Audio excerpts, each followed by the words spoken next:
আলাইকুম। আমি আজকে আপনাদের জন্য আবার একটা নতুন রেসিপি নিয়ে এসেছি। রেসিপিটা হলো মিষ্টি দই। মিষ্টি দই সবারই পছন্দ। আমি আজকে আপনাদেরকে বাজারের মতন মিষ্টি দই কেমন করে বানায় আজকে আমি বাড়িতেই আপনাদেরকে বসিয়ে দেখাবো। আপনারা পুরো ভিডিওটা কিন্তু লাস্ট পর্যন্ত দেখবেন, একটুও কিন্তু স্কিপ করবেন না। এখানে আমি প্রথমেই নিয়ে নিয়েছি গরুর দুধ। আমি এখানে 2 কেজি গরুর দুধ নিয়ে নিয়েছি। এইটাকে এইটাকে আমি ভালোভাবে জাল দিয়ে দেব। তার জন্য এখানে করে দিয়েছি আমি একটা কড়াটা গরম হয়ে গেছে। এর মধ্যে দিয়ে দেব আমি সামান্য পরিমাণ পানি। পানিটা দিলে কি হয়, যখন আপনি কড়াতে দুধটা দিবেন তখন দুধটা নিচই বসে যাবে না। এই কারণে প্রথমে আপনারাও কড়াতে পানি দিয়ে দিবেন। তারপর আমি দুধটাকে ভালোভাবে ছেঁকে নেব। আপনারা অতি অবশ্যই কিন্তু দুধ যখন জাল দিবেন তখন একটা ছাঁকনি দিয়ে ভালোভাবে কিন্তু দুধটাকে ছেঁকে নেবেন। আমি এখানে গরুর দুধ ব্যবহার করেছি, আপনারা চাইলে মোষের দুধ বা গরুর দুধ বা যে লিকুইড দুধগুলো আছে সেগুলোও ব্যবহার করতে পারেন। এখানে তো সব দুধগুলো কড়ার মধ্যে ছেঁকে নিলাম। এবারে এইটাকে ভালোভাবে ফুটিয়ে নিতে হবে। আর একটা কথা বলে দিই, এইটাকে কিন্তু অনবরত নাড়াতে হবে, একটুও কিন্তু এখানে থামা যাবে না। না নাড়ালে দেখবেন উপরে সর বসে যাবে। আমি যে দই বস করাতে যাচ্ছি কিন্তু এর মধ্যে একটুও সর বস করানো যাবে না, তাই অনবরত আপনারা এটাকে নাড়াতে থাকবেন। যখন দেখবেন যে দুধটা এরকম ফুটকো ফুটকো হয়ে গেছে তখন এর মধ্যে কিন্তু চিনি দিয়ে দিতে হবে। আমি এখানে নিয়ে নিয়েছি 250 গ্রাম চিনি। 250 গ্রাম চিনির মধ্যে আমি 50 গ্রাম চিনি আলাদা রেখে দিয়েছি এটাকে ক্যারামেল বানাবার জন্য। আর এখানে আমি নিয়ে নিয়েছি 200 গ্রাম চিনি। এখানে আমি 2 কিলো দুধ নিয়েছিলাম, দুধটাকে কিন্তু ফুটিয়ে ফুটিয়ে 1 কিলো করে দিতে হবে। এই জন্য আমি 1 কিলো হিসাবে 250 গ্রাম চিনি নিয়েছি। এবারে চিনিটাকে দুধের মধ্যে দিয়ে দিতে হবে, দিয়ে এইটাকে আবার অনবরত এইভাবেই নাড়াতে হবে। একটু কিন্তু হাত থামানো যাবে না, এইভাবেই নাড়াতে হবে। যদি থামিয়ে নিন তাহলে উপরে কিন্তু দুধের সর বসে যাবে। আর দেখবেন যে কড়ার সাইডে এইভাবে দুধগুলো বসে যায়, আপনারা কি করবেন, চামচের মাধ্যমে এইভাবে ভালোভাবে গাগুলোকে চেঁচে নেবেন। এইভাবে নাড়িয়ে নাড়িয়ে দুধটাকে আমি অর্ধেক করে নেব। তারপর চিনিটা দেওয়ার পর এর মধ্যে দিয়ে দেব আমি দুটো এলাচকে আমি ভালোভাবে থেতো করে নিয়েছি, দুধের মধ্যে দিয়ে দেব। এলাচটা দিলে একটু দিয়ে এলাচটা দিলে খুব সুন্দর একটা দইয়ের মধ্যে দিয়ে গন্ধ বেড়ায়। এখানে নিয়ে নিয়েছি আমি টক দই। টক দইটাকে আমি একটা ছাঁকনির মধ্যে ঢেলে দিয়েছি। ঢেলে দিয়ে যা টক দইয়ের মধ্যে এক্সট্রা পানি থাকবে সেইটাকে আমি ভালোভাবে ছেঁকে নেব। ততক্ষণ আমি এক সাইডে রেখে দেব। দুধটাকে আমি ভালোভাবে ফুটিয়ে নিয়েছি এবং নাড়াতে নাড়াতে দেখুন দুধটা কতটা কমে গেছে আর অনেকটাই গাঢ় হয়ে গেছে। এবারে এইটাকে আমি নামিয়ে নেব।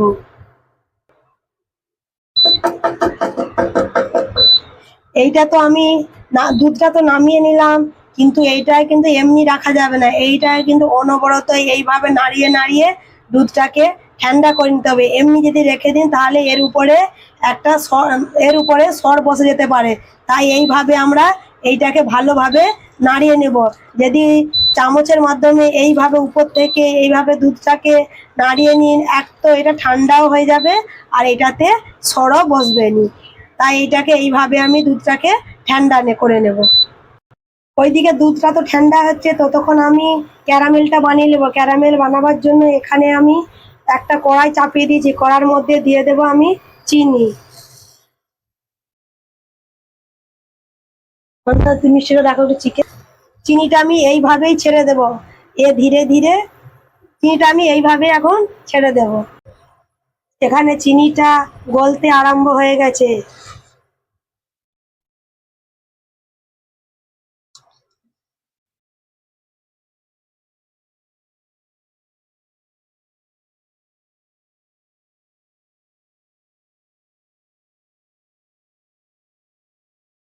এইভাবে এটাকে একটু হালকা হালকা নাড়িয়ে নেব।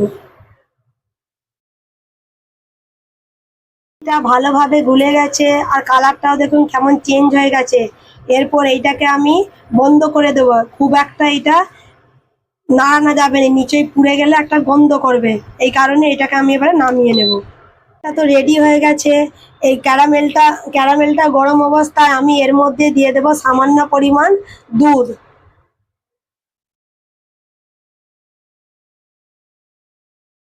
এটা কিন্তু খুব একটু সাবধানে দিতে হবে, কেন এটা খুব গরম হয় তো।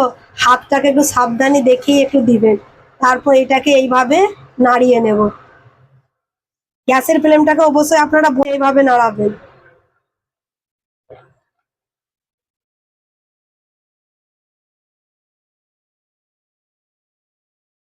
ক্যারামেলটাকে দুধের মধ্যে দিয়ে দেব, দিয়ে আর একবার দুধটাকে ভালোভাবে নাড়িয়ে নেব। দেখুন দুধের কালারটা চেঞ্জ হয়ে গেছে না অনেকটা। ওই করে ওটা কমা, ওটা কমা, একদম কমিয়ে দাও। হ্যাঁ, আর দুধের কালারটা চেঞ্জ থাকলে বুঝে যাবে। দেখুন দুধের কালারটা কতটা চেঞ্জ হয়ে গেছে। ক্যারামেলটাকে ভালোভাবে দুধের সাথে মিশিয়ে নিয়েছি। আর এই দিকে আমি দইটাকে ভালোভাবে ফাটিয়ে নেব। তুমি এখানে ঢুকিয়ে না তো, দূর দিয়ে করতে পারো নি। দইটাকে ভালোভাবে ফাটিয়ে নেব।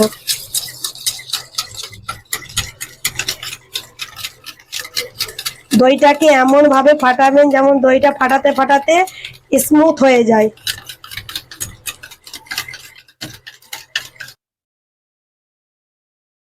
ভালোভাবে দইটা ফাটানো হয়ে গেছে। এর মধ্যে দিয়ে দেব আমি দুধ, সামান্য দিয়ে দেব আমি দুধ। দইটা কিন্তু ডাইরেক্ট আমি কিন্তু দুধের মধ্যে এখন ঢালবো না, দুধটা হালকা এখন গরম আছে, দুধটা ভালোভাবে ঠান্ডা হলেই কিন্তু দইটা আমি দেব।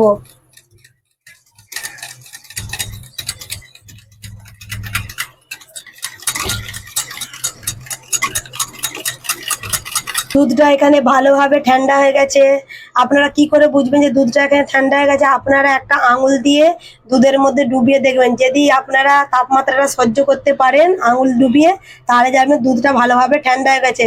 আর একটা কাজ করতে পারবেন, আপনারা কি করবেন, উপরের হাতের চেটুটা চেটুটাতে এক ফোঁটা দুধ ফেলে দেবেন। যদি দেখবেন যে আপনারা তাও দুধের তাপমাত্রাটা সহ্য করতে পারছেন, তাহলে ঠিকঠাক এটা ঠান্ডা হয়ে গেছে। কেন আমাদের হাতের উপরের চেটুটা কিন্তু খুব পাতলা চামড়া হয়, এটাতেই বোঝা যায় যে দুধটা কতটা ঠান্ডা হয়েছে।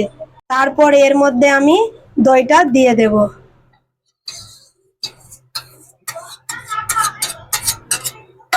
দইটা দেওয়ার পর ভালোভাবে আরেকবার নাড়িয়ে নেব।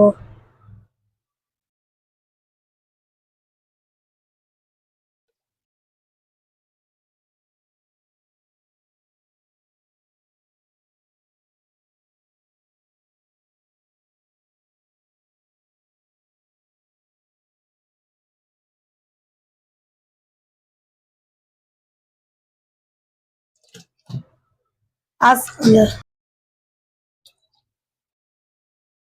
না।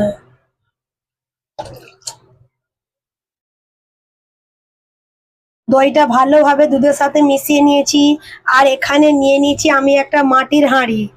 মাটির হাঁড়িটা আমি বাজার থেকে নিয়ে এসেছিলাম। আপনারাও কি করবেন, একটা বাজার থেকে মাটির হাঁড়ি নিয়ে আসবেন। আর একটা বিশেষ কাজ, মাটির হাঁড়ি এনে আপনারা কিন্তু পানিতে এটাকে ধুয়ে নেবেন না, এরকম শুকনোই রাখবেন। যদি বাজার থেকে আসার পর দেখবেন যে একটু নোংরা নোংরি আছে, এটাকে ভালো সুতির কাপড় দিয়ে একটু ঘষে ভালো করে মুছে নেবেন।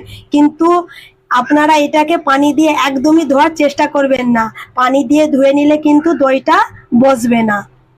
মাটির হাঁড়ির মধ্যে আমি সামান্য টক দই নিয়ে নিয়েছি। টক দইটাকে ভালোভাবে চারপাশে মাখিয়ে নেব। এটাকে মাখিয়ে নিলে কি হয়, দইটা পারফেক্ট খুব সুন্দর বসবে।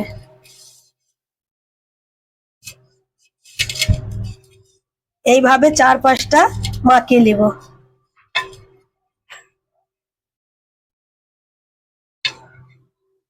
এবারে আমি দুধটাকে হাঁড়ির মধ্যে ঢেলে নেব।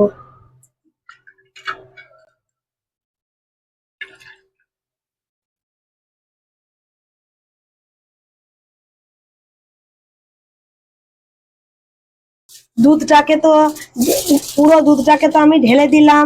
এবারে এটাকে একটা অ্যালুমিনিয়াম ফয়েল দিয়ে আমি 4-5টা ভালোভাবে এঁটে দেব।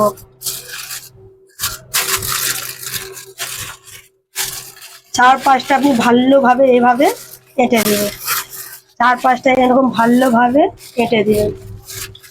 একটা গরম জায়গার মধ্যে রেখে দেবো, মোটা তোয়ালে দিয়ে ঢেকে এটাকে রেখে দেবো। এমন জায়গায় রাখবো কেউ যেন না এটাকে নাড়ায়। এইভাবে আমি রেখে দেবো। এইভাবে আমি সারা রাত এটাকে রেখে দেবো। তারপরে আপনাদেরকে দেখাচ্ছি। জমাবার জন্য দইটাকে জমাবার জন্য আমি পুরো রাত রেখে দিয়েছিলাম। চলুন আপনাদেরকে এবারে এটা খুলে দেখাচ্ছি।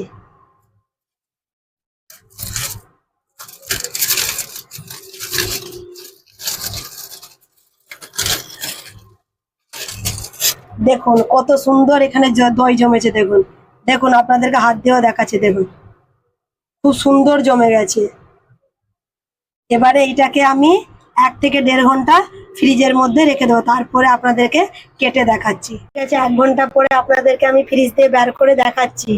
দেখুন কত সুন্দর দইটা জমেছে। দেখুন লাগছে না ঠিক বাজারের মতন দই? আপনারা বাড়িতে ট্রাই করবেন এবং খেয়ে দেখবেন কত টেস্টি, ঠিক যেমন বাজারের মতনই। আপনারাও বাড়িতে বানাবেন এবং কমেন্টে জানাবেন আমার রেসিপিটা কেমন হয়েছে। আপনারা তো পুরো রেসিপিটা আমার দেখলেন। যদি আমার রেসিপিটা আপনাদেরকে দেখে ভালো লেগে থাকে তাহলে আমার চ্যানেলটিকে লাইক সাবস্ক্রাইব করে দিবেন আর নিচের বেল আইকনটা দাবাতে ভুলবেন না। চলুন এবার আপনাদেরকে কেটে দেখায়। দেখুন কত সুন্দর জমেছে। দেখুন